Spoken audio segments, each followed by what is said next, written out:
नमस्कार मित्रांनो, सुस्वागतम. लक्ष्मीच्या पावलांनी या मालिकेच्या आजच्या भागामध्ये सर्वजण हे बाहेर असतात आणि कलाला वाटेल तसे आरोप तिच्यावर करत असतात. नैनासुद्धा काही कमी नसते आणि स्वतःच्या बहिणीवर सुद्धा वाटेल तसे आरोप ती करत असते, कारण कायम कलाचा तिला द्वेषच असतो.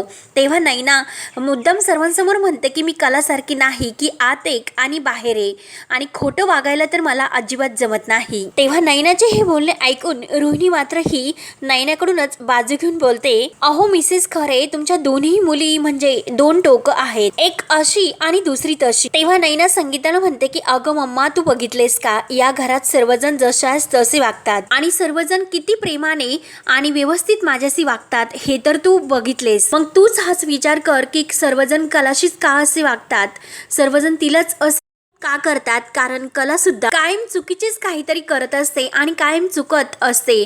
तेव्हा तरी सुद्धा तू चुकीची असून सुद्धा तिलाच पाठीशी घालते. तेव्हा संगीताला तर नैनाचा खूप राग येतो आणि ती रागाने म्हणते की नैने, हे बघ, उगाच थोबाड वाटेल तसे येऊन बोलू नकोस. अगं स्वतःच्या बहिणीची तुला बाजू घेता येत नसेल तर उलट तरी तिला बोलू नकोस. आणि काय ग, तुला माहिती नाही की आपली कला कशी आहे ती. अगं कोणाला जर कलाबद्दल काही जरी म्हणायचे असेल, परंतु मला माझ्या कलाबद्दल पूर्ण खात्री आहे, तिच्यावर विश्वास आहे की कला किती चांगली आहे आणि माझी कला कधीही चुकू शकत नाही. माझी कला एकदम स्वच्छ आहे. तेव्हा संगीता रडत हे सर्वांना सांगत असते. तेव्हा मात्र सरोजला तर खूप राग येतो. सरोज रागाने म्हणते की काय हो, काय चालले तुमचे हे सर्व, माझी मुलगी म्हणून कोण लागून गेली ती तुमची, आणि एवढंच जर तुम्हाला तिचा पुळका असेल तर घरी घेऊन जायचे, येथे तिला ठेवायचे नाही. त्यामुळे तुम्ही तिला इथे ठेवू नका. आणि गेल्या वर्षी खूप आनंदाने आम्ही हे नवरात्र साजरे केले होते आणि यावर्षी केवळ तुमच्यामुळे आमच्या आनंदाला ग्रहण लागले. सरोज खूप रागाने कलाकडे बघत हे सर्व संगीताला बोलत असते. त्यामुळे सणासुदीच्या वेळी आमच्या घरात मध्ये मला कोणताही तमाशा नको, तुम्ही आत्ताचे आत्ता इथून चालते व्हा. तेव्हा सरोज रागाने संगीताला धक्का देते आणि बाजूला लोटते. तेव्हा कला ही संगीताला धरते. संगीता मात्र खूप रडत असते आणि कलाला तर सरोजचा खूप राग येतो. तेव्हा सरोज खूप भडकावून म्हणत असते की आमच्या घरातून चालते व्हा, मला इथे कोणताही तमाशा नकोय आणि ही मुलगी माझ्या घरात काय माझ्या दारात सुद्धा नकोय. जेव्हापासून तुम्ही आमच्या आयुष्यामध्ये आला तेव्हापासून आमच्या आयुष्यातील सुखाची राख रांगोळी केली, चालते व्हा इथून. म्हणून सरोज आणखीन जोरात धक्का देऊन त्या दोघींना लोटून देते आणि त्या दोघी डायरेक्ट आबांच्या पायाजवळ येऊन पडायला लागतात. तोच लगेच आबा हे सर्व पाहतात आणि सरोजवर भयंकर ओरडतात. आबांना इतका राग येतो आणि कला आणि संगीता ह्या उठून उभ्या राहतात. तेव्हा मात्र आबांना खूप राग येतो. आबा रागानेच म्हणतात की सरोज, हे काय चालले तुझे. तेव्हा सरोज म्हणते की आबा, जे काही घडले ते बघण्यासाठी तुम्ही येथे नव्हतात आणि यांची बाजू तुम्ही तर कायम घेत असतात, परंतु या क्षणाला मात्र तुम्ही त्यांची बाजू घेऊन आम्हाला गप्प करू नका. पण आता इथे काय घडले आणि काय घडले नाही या समजून न घेता तुम्ही मला जा विचारण्यासाठी आला. तेव्हा सरोज ही संगीतावर सुद्धा खूप ओरडते.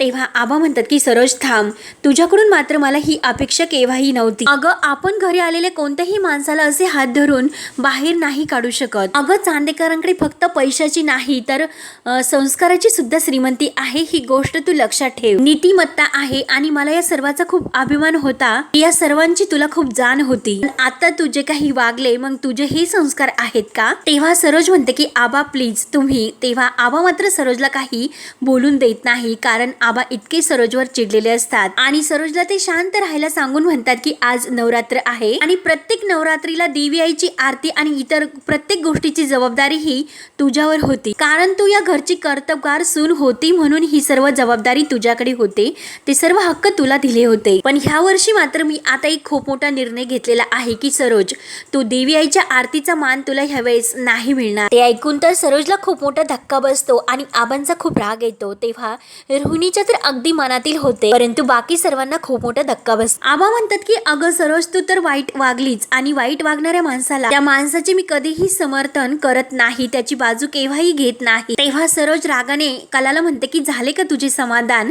आणि हे जे काही होते ना ते सर्व तुझ्यामुळे होते, केवळ आबा तुझ्यामुळे माझ्यावर ओरडतात. कधीही आबा माझ्याशी या शब्दात कधीही बोलले नव्हते. कलाला मात्र खूप वाईट वाटत असते, कारण यात त्या बिचारीची काही चूक नसते, तरी सरोज आणि बाकी सर्वजण म्हणजे आद्वैत सुद्धा तिला दोषी ठरवत असतो. आबांना मात्र आपल्या कलाची पूर्णपणे खात्री असते की कला कधीही असे वागणार नाही. तेव्हा कायम ते आपल्या कलाला लक्ष्मीचा मान देऊन तिची साथ देत असतात. सरोज मात्र इतकी चिडलेली असते आणि ती सर्व दोष ही कलाला देत असते की मी तुला या घरातून कायमची जर बाहेर नाही काढ तर मी सुद्धा नावाची सरोज नाही असे कलाला धमकावते। तेव्हा मात्र हे सरोजचे बोलणे ऐकून नैना आणि रोहिणी यांच्या मनासारखे होत असते, परंतु संगीता, दिनकर आणि आबा, रजनी यांना खूप मोठा धक्का बसतो। तेव्हा मात्र सर्वांना वाईट वाटते आणि लगेच रागाने काही जण आतमध्ये निघून जातात। कलाला खूप वाईट वाटते। तेव्हा कला ही संगीताला रडत म्हणते की आई, मी तुला म्हणत होते की तू आतमध्ये जाऊ नकोस आणि तरी सुद्धा तू आत गेली। तेव्हा संगीता रडत म्हणते की अगं, मी तुझी आई आहे, तुझ्याशी मात्र हे लोक असे वागतात आणि तुझ्यावर इतके सर्व होत असताना मी कशी गप्प राहू, कशी गप्प बसणार। तेव्हा कला रडतच म्हणते की मुळात आई आणि बाबा तुम्ही इथे आलातच का? शेवटी पदरी काही झाले तरी तुमच्या अपमानच पडणार आहे। या अगोदर सुद्धा हेच घडत आले आणि आता यापुढे सुद्धा हेच घडत राहणार आहे। अद्वैत मात्र शांत होऊन हे सर्व ऐकत असतो। आबा सुद्धा तेथेच असतात। कला म्हणते की आई आणि बाबा तुम्ही इथे का येतात? तर संगीता म्हणते की अगं, तुझ्या आई आणि बाबा आहेत म्हणून येतो, कारण कलाला आपल्या घरी संगीता आणि दिनकरचा खूप मोठा अपमान होतो, हे काही सहन होत नाही। तेव्हा संगीता म्हणते की अगं, आता तुझे लग्न झाले त्यामुळे तुझा संसार तू बघ आणि आमचा संसार आम्ही बघतो असे म्हणून नाही होत बाळा। प्रत्येक आई वडिलांना आपल्या लेकीची काळजी असते आणि तुझ्या घरी आम्ही यायचे नाही बघ कला, हे आमच्याच्यानी नाही होणार, कारण प्रत्येक वेळीस आम्हाला तुझी काळजी असते। तेव्हा आबा पुढे येतात आणि दिनकर संगीताची माफी मागू लागतात। तेव्हा दिनकरच आबांसमोर हात जोडतो आणि आबाजी तुम्ही नका। तेव्हा आबा म्हणतात की अहो, तुमची पोरच सोन्यासारखी आहे, अहो खरं तर आमच्या घरच्यांनी तिला डोक्यावर घ्यायला हवं, पण आमच्या इथे तर सर्वांची डोसकं फिरलेली आहे, परंतु तिच्याशी मात्र सर्वजण वाईट वागतात। तुम्ही मात्र हे मनाला वाईट वाटून घेऊ नका, मी तुमची माफी मागतो। आबांना सुद्धा खूप वाईट वाटते। रोहिणी मात्र हे सर्व बघत असते। तेव्हा कला म्हणते की आजोबा, अहो प्लीज तुम्ही असे हात जोडू नका आई बाबांसमोर। दिनकर रडायला सुरुवात करतो की आबा साहेब, आमच्यामुळे तुम्हाला खूप काही ऐकून घ्यावे लागले, सहन सुद्धा करावे लागले, परंतु तुम्ही मात्र आमच्या समोर असे हात जोडून माफी मागू नका, त्याचे आम्हाला खरंच खूप वाईट वाटते। तुम्ही आमची माफी मागावी अशी पात्रता सुद्धा आमची नाही। कला सुद्धा आजोबांना समजावते की आजोबा, अहो काही झाले तरी सुद्धा आम्ही तुम्हाला आमच्या समोर असे हात पसरावे ही वेळ नाही येऊन दे। आजोबा प्लीज तुम्ही आतमध्ये जा, नाहीतर बाहेर येथे तुम्हाला त्रास होईल। तेव्हा आबा लगेच अद्वैतला म्हणतात की हे बघ, आता यांचा येथे या घरात खूप अपमान झाला, ते झाले पुष्कळ, परंतु आता मात्र तू यांना त्यांच्या घरी मानाने नेऊन सोड। तेव्हा अद्वैत लगेच म्हणतो की पण आबा, तर आबा म्हणतात की अरे प्रत्येक वेळी प्रत्येक गोष्टीत माझा विरोध करणार आहेस का? तेव्हा शेवटी अद्वैत हा आबांचे म्हणणे ऐकतो आणि दिनकर समोर येऊन म्हणतो की तुम्ही। तेव्हा दिनकर लगेच अद्वैतला म्हणतात की अहो राहून द्या अद्वैत साहेब, तुम्ही त्रास करून घेऊ नका, आमचं आम्ही जातो। तेव्हा अद्वैत म्हणतो की नाही, मला आबांनी सांगितले त्यामुळे मला ऐकावे तर लागेल। तेव्हा संगीता आणि दिनकर पुढे जातात तर लगेच कला ही अद्वैतला म्हणत असते की काय रे, आज तुझ्या घरी माझ्या आई वडिलांचा इतका अपमान झाला, त्यांना धक्के देऊन बाहेर काढण्यात आले। काल जेव्हा तुला वाटले की मी तुझ्या आईला धक्का दिला, तर तेव्हा तू माझं काही ऐकून न घेता थेट माझ्या अंगावर आला आणि आता मात्र माझ्या आई वडिलांशी तुम्ही सर्वजण असे वागतात, तर मी शांतपणे ऐकून घ्यायची। तेव्हा अद्वैत म्हणतो की काल तू माझ्या आई बरोबर जसे वागली त्यामुळे ही परिस्थिती ओढवून घेतली। तेव्हा कला म्हणते की माझे आई वडील मला कायम सांगतात की अगं, तू अद्वैत रावांचा नवरा म्हणून स्वीकार कर, पण चांदेकर आज मी तुला स्पष्टपणे सांगते की नवरा म्हणून कधीही मी तुझा स्वीकार नाही करणार, तू त्या लायकीचा नाहीस। तेव्हा लगेच अद्वैत म्हणतो की अगं, मला सुद्धा आबा कायम सांगत होते की कलाला या घरात सोनेचा दर्जा दे, कारण ती या घरातील आपली लक्ष्मी आहे, त्यामुळे तू सुद्धा त्या लायकीची नाही आणि मी कधीही तुझा बायको म्हणून स्वीकार नाही करणार। त्यानंतर इकडे मात्र कला ही बाहेर असते, त्यामुळे स्वयंपाक करण्याची सर्व जबाबदारी नैनावर येते। नैना मात्र खूपच वैतागते की शी, काय गरज होती या कलाला ही सर्व शहाणपणा करण्याची, आणि ती नाही, आता मग सर्व काही हे तर मलाच करावे लागते। आदल्या दिवशी तर खरंच किती छान असे मी स्वप्न बघितलं होतं की माझ्या समोर अशा लुसलुशीत गरम गरम पुरणपोळ्या आणि त्यावर छान असे साजेसे तूप आणि मस्त पुरणाचं असं काट असलेले ताट आणि त्याच्यावर मी दाबून ताव मारते खरंच आहा। आणि आज मात्र प्रत्यक्षात मी काय करते आणि हातात जे कणिक मळवायला तिने घेतलेलं असतं तर ते पीठ इकडे तिकडे फेकत म्हणते आणि खूप वैतागते। पुरणपोळ्या बनवते आणि घरातील सर्वजण मस्त बसून त्या पुरणपोळ्या खाते। माझं कोणतंही स्वप्न पूर्ण का होत नाही शी बाबा, आणि पूर्णपणे ते जे पीठ असते ते हाताला चिटकून घेतलेले असते आणि खूप वैतागते. एकतर ती कला मूर्ख आणि दुसरी म्हणजे तू तिची बहीण म्हणून. काय गरज होती कलाला हे सर्व अंगावर ओढून घेण्याची? तिला खरंच काही कळत नाही. आणि तर मम्मा मला कायम सांगत असतात की तू कलाची जागा घे, तिची जागा घेणं इतकं सोपं आहे का? आणि पूर्णपणे वैतागून जाते. त्यानंतर अद्वैत दिनकर आणि संगीताला घरी सोडवून घरी येतो आणि गाडीतून खाली उतरतो तर कला रागाने त्याच्याकडे बघत असते. तेव्हा अद्वैत विचार करतो की अजून तर इथेच उभी आहे, इतका माफी मागून हिला घरात जायला काय होते? नेमकं ही स्वतःला काय समजते? आणि तू मला बाहेर काढले आणि आता मी इथेच उभे राहणार असे हिला मला चॅलेंज द्यायचे का? मग ठीक आहे, मी तयारच आहे. चॅलेंज मी नक्की स्वीकारेल आणि बघूयात ही कशी पूर्ण करते चॅलेंज. कला मात्र ही त्याच्याकडे रागाने बघत असते आणि परत ती तोंड वळवते आणि अद्वैत मुद्दाम मागून येतो आणि कलाला मुद्दाम धक्का देऊन तो खाली पाडतो. तेव्हा कला घसरते आणि जोरात ऐक असे ओरडते आणि तिला अद्वैतला बघून खूप राग येतो आणि ती अद्वैतवर चिडते की काय रे तुझे काय चालले नेमकं? तेव्हा अद्वैत मात्र हसतो आणि तू पडली म्हणून खूप जोराने त्याला आनंद होतो. तेव्हा कला त्याच्यावर ओरडते की काय चाललंय हे? तेव्हा अद्वैत म्हणतो की मी फक्त बघत होतो की तुझं चॅलेंज किती वेळ पाळू शकते. कला म्हणते की काही खेळ वाटतो का? तर अद्वैत म्हणतो की हो, हा खेळ तर तू सुरू केला, मग बघूयात की कोण जिंकतो ते. मात्र हरणार नाही. तेव्हा कला म्हणते की काय हे बघ, येथे काही खेळ वगैरे सुरू नाही, हा फक्त तुझा विक्षिप्तपणा आहे आणि मी जरा बघतेच की दिवसेंदिवस तुझा विक्षिप्तपणा वाढतच चाललाय. तेव्हा अद्वैत म्हणतो की काय आहे ते मलाच बोलते आणि तू नेमकं काय करतेस त्याला काय म्हणतात? आणि जोपर्यंत तू तुझ्या तोंडातून कबूल करत नाही की ती चुकली म्हणून, तोपर्यंत तुला आत घरात नाही येऊन देणार. आणि यावेळेस मात्र तू आबांचे कार्ड सुद्धा प्ले करू शकत नाही, त्यामुळे बघूया तू काय करते ते. तेव्हा कला वैतागून म्हणते की चांदेकर तू आत जा. तर अद्वैत म्हणतो की मी माझ्या मर्जीने आतमध्ये जाणार, तू सांगायची गरज नाही. तेव्हा कला रागाने म्हणते की हे बघ, तुला माझ्याबद्दल जे काही वाटते ना ते फक्त तू तुझ्याच मनात ठेव. तू तर काय म्हणतच असतो की मी दृष्ट आहे, खुन्नस आहे, वाईट आहे.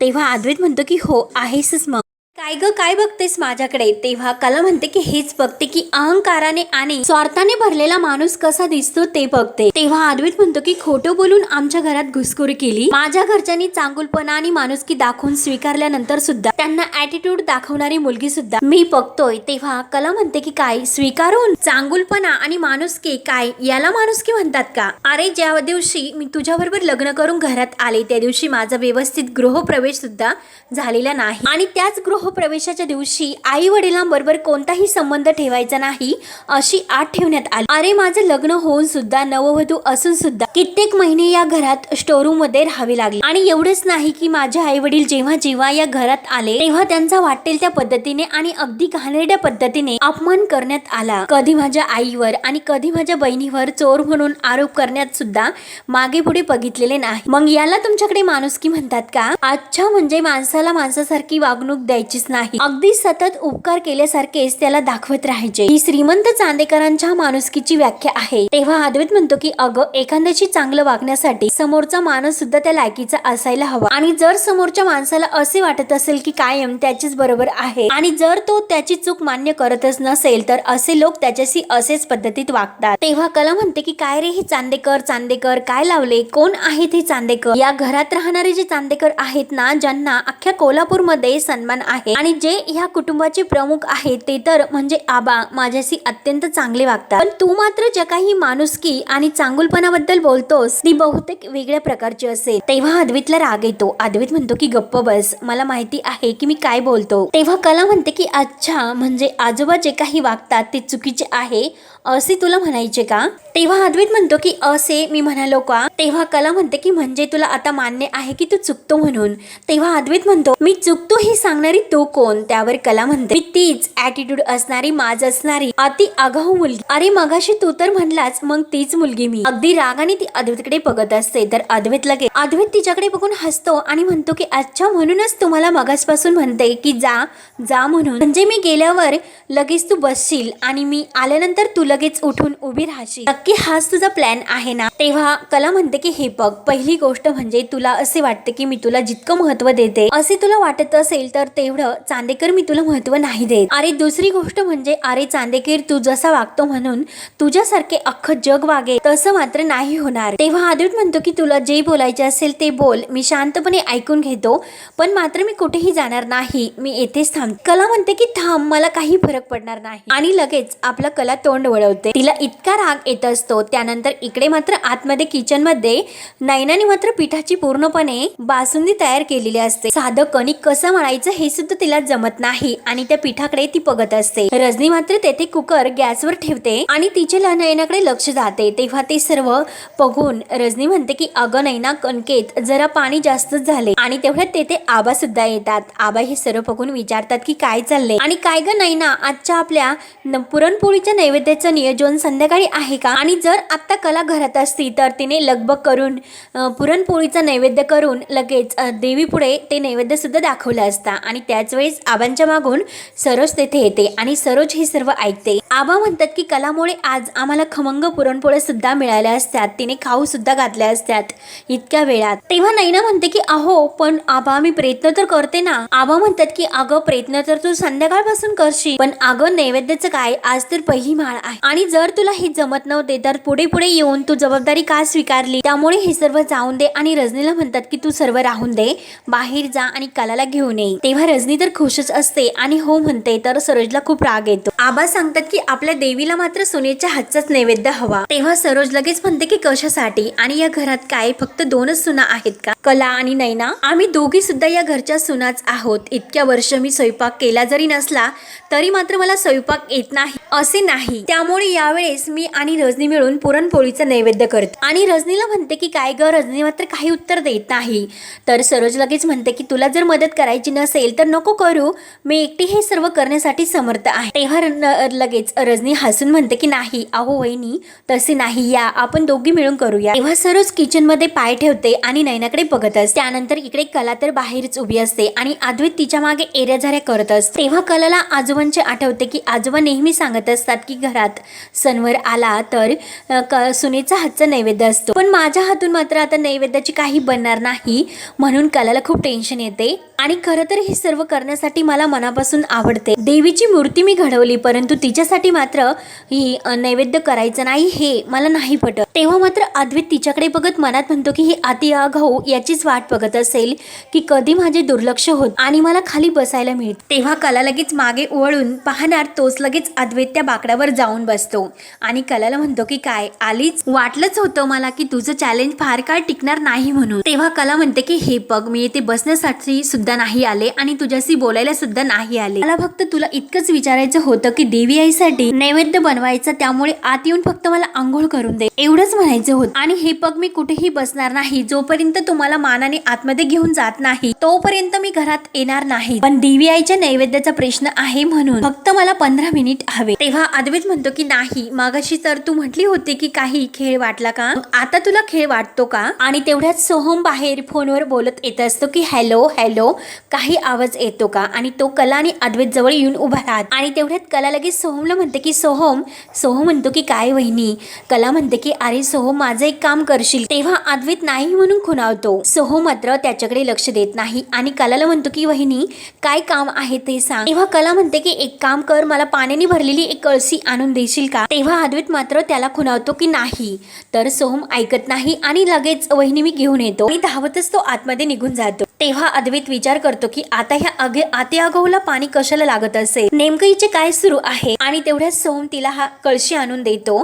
तेव्हा कला ही थँक्यू सोहम असे म्हणते. तर अद्वैत लगेच म्हणतो की 1 मिनिट, अरे सोहम तुझे काय चालले, तुला कळते का, तुला कोणी सांगितले हे सर्व करण्यासाठी? आणि तोपर्यंत कला ही थोडीशी बाजूला जाते आणि पूर्ण कळशी आहे ती आपल्या अंगावर पाणी टाकून घेते, म्हणजे आंघोळ करते. तर अद्वैत तिला विचारत असतो की 1 मिनिट, खरे तुझे नेमकं काय सुरू आहे, काय करतेस? कला पूर्ण पाणी अंगावर ओतून घेते. अद्वैत आणि सोहम तिच्याकडे बघतच उभे असतात. अद्वैत विचारतो की अगं खरे हे काय केलेस तू? तेव्हा कला म्हणते की आंघोळ. आणि तेवढ्यात रजनी ही अद्वैतला आवाज देते की आत ये म्हणून. अद्वैत धावतच आतमध्ये निघून जातो. तेव्हा कला ही सोहम जवळ येते आणि सोहमला म्हणते की माझं तुझ्याकडे एक काम होतं. तेव्हा सोहम म्हणतो की वहिनी तू फक्त सांग की मी तुझ्यासाठी काय करू शकतो. तेव्हा कला म्हणते की सोहम अरे तू वाईट वाटून घेऊ नकोस, अरे तू मला थोडीशी डाळ, गोळ, थोडीशी कणिक, पातेलं, छोटंसं पोळपाट लाटणं आणि पिण्याचं पान, काडीची पिठी हे सर्व साहित्य आणून देशील. आणि हो, हे सर्व आणताना तू कुणाच्या नजरेत मात्र पडून देऊ नकोस, कारण उगाच मला हे सर्व करताना वाद नकोय. तेव्हा सोहम म्हणतो की ठीक आहे, तू काळजी करू नकोस. आणि सोहम जायला निघतो तेव्हा कला विचारते की सोहम, काल येथे जे काही घडले ते तू माझ्या घरी सांगितले होते का? तेव्हा सोहम म्हणतो की हो वहिनी, म्हणजे मला हेच कळत नव्हते की काय करू ते, म्हणून मी काजलला फोन केला आणि त्यांना सर्व सांगितले. म्हणजे मला असे वाटत होते की ते काहीतरी मदत या मध्ये नक्की करतील. तेव्हा कला म्हणते की अरे पण आई बाबांनी जे काही घडले त्याचे खरंच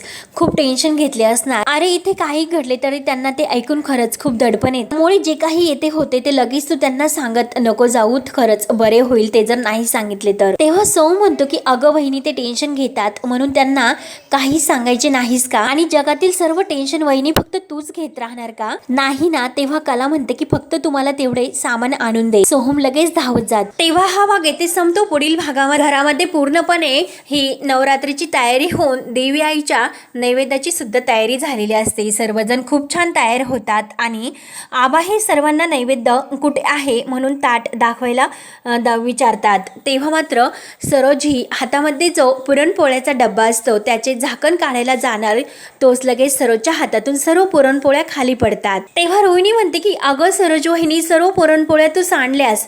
तेव्हा सर्वजण धक्क्याने सरोजकडे पाहत असतात. तर रजनी म्हणते आपण आता देवीला नैवेद्य काय दाखवायचं? तेव्हा सोहम म्हणतो की पुरणपोळ्या आहेत कला वहिनीने स्वतःच्या हाताने बनवलेल्या. तेव्हा आबा म्हणतात की अरे वा, म्हणजे देवी आईने आपला नैवेद्य स्वतःच बनवून घेतला म्हणून की काय? तेव्हा इकडे बाहेर कला ही तुळशी समोर देवी आईला तो नैवेद्य दाखवते आणि मनोभावाने हात जोडते. तेव्हा सर्वजण एकत्र जेवायला बसतात आणि लगेच आबा म्हणतात की मला फक्त प्रसादाची पुरणपोळी हवी आहे, बाकी काही नको. तेव्हा अद्वैत म्हणतो की आबा हो, असे कसे, तुम्हाला गोळ्या घ्यायच्या असतात. तेव्हा आबा म्हणतात की काही नको, माझी नातसून उपाशी आहे तोपर्यंत माझ्या घास ही घशाच्या खाली नाही उतरणार. तेव्हा अद्वैत म्हणतो की ती सुद्धा जेवे. तेव्हा सरोज रागाने अद्वैतकडे बघत असते आणि अद्वैत अंजूला घेऊन ते ताट घेऊन बाहेर येतो आणि कलाला म्हणतो की घे ताट आणि जेवण कर. तर कला म्हणते की नकोय मला. तेव्हा अद्वैत लगेच अंजूला म्हणतो की अगं अंजू, आबा आता काय म्हणाले की देवी आईचा प्रसाद आता सर्वांनी खायला हवा म्हणून. तेव्हा कला फक्त पोळीचा एक घास उचलते आणि खाते आणि नमस्कार करते. तर अद्वैत तिच्याकडे बघत असतो आणि कला अद्वैतकडे. तेव्हा आता पुढे काय काय होत राहणार हे बघण्यासाठी